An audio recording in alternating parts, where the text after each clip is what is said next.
시청자 여러분 안녕하세요. 박굴수TV입니다. 그동안 검찰은 무소불위 기소권으로 윤석열 정권에서 수차례 큰 사건이 터질 시 이런 이슈를 잠재우듯 민주당 이재명 대표에 대한 소환 날짜를 갑작스럽게 속보식으로 발표를 했었습니다. 따라서 진보 지지자들 또한 분노를 금치 않을 수가 없었는데요. 이런 수법으로 어쩔 수 없이 어제 또한 이 대표는 단식 투쟁 중에도 불구하고 수원지검에 출석을 하여 11시간 동안 조사를 받고 귀가를 했습니다.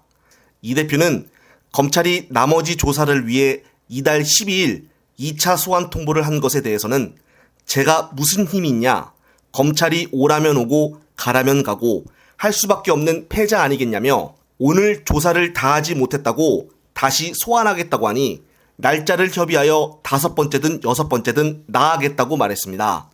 이런 인터뷰 내용을 보면 볼수록 검찰의 무소불위에 대한 수사 기소권을 두고 답답함을 이루 말할 수가 없는데요.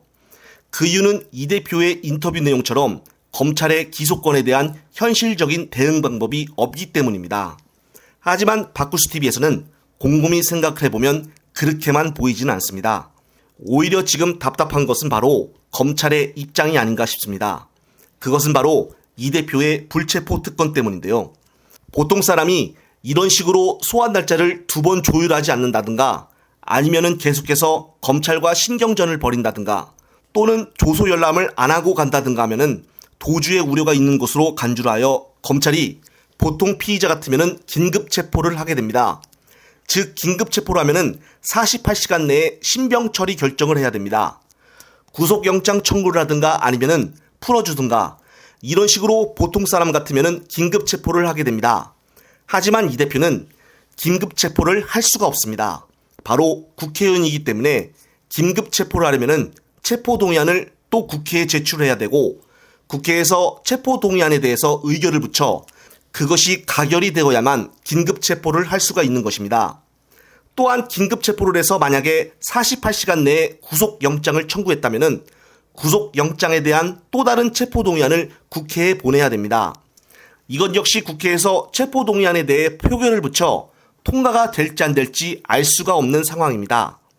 따라서 이런 점으로 보아 이재명 대표는 기소권을 남발하는 검찰에 대해 사실상 최대한 대응을 하는 것으로 볼 수가 있습니다. 결국 이 대표가 지금 상황에서 어떻게든 할 수 있는 능력을 최대한 활용을 하여 검찰에 대응하고 있는 것입니다. 늘 검찰의 무소불위식 기소권에 대해 국민들은 항상 분노가 극에 달아 올라와 있습니다. 하지만 지금 이재명 대표는 탁월한 정무적 감각으로 불체포 특권을 활용하여 검찰에 맞서고 있는 것입니다. 또한 이 대표는 지금 검찰이 체포영장을 발부 못할 것이다라는 것 또한 알고 있기 때문에 검찰은 엄청난 답답함을 느낄 것입니다. 그렇다면 12일에 이재명 대표는 정말 출석을 할까요? 현재는 이재명 대표 입장에서는 출석을 못한다고 일단 해놓은 상태고 그리고 12일이면 단식 13일 차가 됩니다. 이렇게 13일 정도가 되면 이 대표가 검찰에 가서 조사를 받기 어려운 상태가 될 것입니다. 몸 건강 상태로 입원해 있을 가능성 또한 배제할 수가 없기 때문입니다. 그러면 입원해 있는 사람을 검찰이 불러다가 조사할 수는 없는 거 아니겠습니까? 따라서 추가 조사는 사실상 무산된 것이 아닌가 싶습니다. 결국 검찰은 현재 이재명 대표에 대한 어떠한 방법으로든 무엇인가 대책을 마련할 수 있는 방법이 크게 없다고 봅니다. 따라서 사실상 조사는 어려워진 상태이고 결국 검찰은 오히려 이재명 대표에 의해 지금 좌지우지되고 있다는 것을 알 수가 있습니다. 검찰의 무소불위 기소권에 대해서 이 대표의 불체포 특권을 최대한 활용하고 있기 때문에 이렇게라도 이 대표는 검찰에 대응하고 있는 것이 아닌가 추측을 해봅니다. 역시 일반 국회의원들과는 차원이 다른 정무적 판단을 하는 이 대표입니다.